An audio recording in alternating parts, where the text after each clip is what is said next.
28वीं आईनी तरमीम।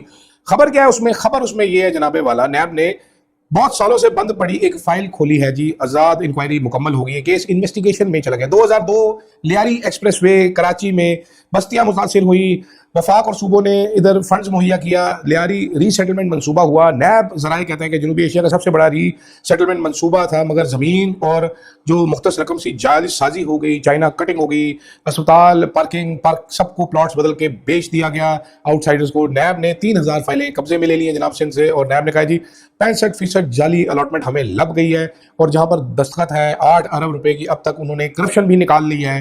नज़ीर भट्ट साहब बहुत जालिम आदमी है, इस मामले में करप्शन वो सूंघ लेते हैं। और उन्होंने कहा जी कि कुछ अहम शख्सियात इस इंक्वायरी में रुकावट बनती रही, लेकिन नैब ने अब हर रुकावट तोड़ने का फैसला कर लिया है।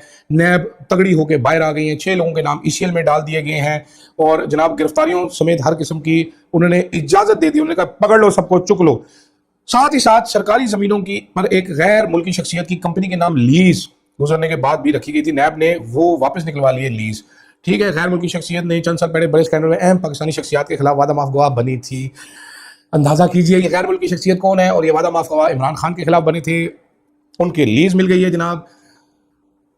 तीसरी खबर अब क्या है जी, नैब में अहम तरीन नैब ने जो 2022 में जो तरमीम की गई थी, उन्होंने कहा जी सारी तरमीम वापस ले लें ताकि हम खुल खुला के छिक छिका के काम कर सकें। फोर्थ खबर क्या है, नैब तरमीम ने शर्त आयद की थी कि जहां का जुल्म होगा वहीं पर चलेगा, और इसी तरमीम की बुनियाद पर जो जाली अकाउंट्स केस थे वो सिंध में गए थे, लेकिन नैब ने नया विंग कायम किया है, और उन्होंने कहा जी तमाम मेगा करप्शन केसेस नैब के ब्यूरो में नहीं, इस सेल में चलेंगे जो सीधा चेयरमैन नैब पर रिपोर्ट करेगा। नज़ीर भट्ट साहब उन्होंने कहा छिक के रख दूंगा, पट के रख दूंगा।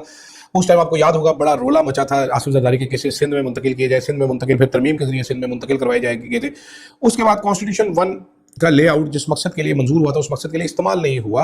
नैब ने तमाम मंसूबों की फाइलें खोलनी शुरू कर दी हैं। नैब ने सारे देख लिए, स्कूल, पार्क, यूनिवर्सिटी, हर ज़मीन, हर वो ताकि जिस मकसद के लिए बना था उस मकसद के लिए किया, और ज़मीन सीडीए को वापस मुंतकिल करवाई जा रही है। अल मुस्तफ़ा टावर्स में भी नैब का छापा पड़ चुका है, और भी नैब के छापे पड़ चुके हैं। तो नैब जो है जनाब वो फुली एक्टिवेट हो गया है। हमने नैब को इस तरह एक्टिवेट जनरल मुशर्रफ के दौर में देखा था, सियासतदानों को आपने लाइन पर लेके आना था, तो अब दोबारा नैब एक्टिवेट हुआ है।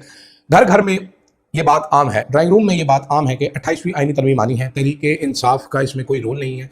पीपल्स पार्टी रेजिस्टेंस कर रही है सूबों की तकसीम और वसाइल की तकसीम एनएफसी रिवर्स के हवाले से। पीपल्स पार्टी कहती है हमने नहीं करनी, तो पीपल्स पार्टी की घिची पे पैर रखने और उनकी दुबर पे छितर लगाने हैं, जिसके लिए सारी कार्रवाई की जा रही है। बाकी अल्लाह मालिक है, क्योंकि नैब अगर सीरियस होता तो यहाँ पर फ्रॉड के ऐसे ऐसे मुलजमान और ऐसे ऐसे विक्टिम्स फिर रहे हैं जिनकी तरफ नैब मुंह उठा के दिखता नहीं, जिनकी सुनवाई नहीं होती।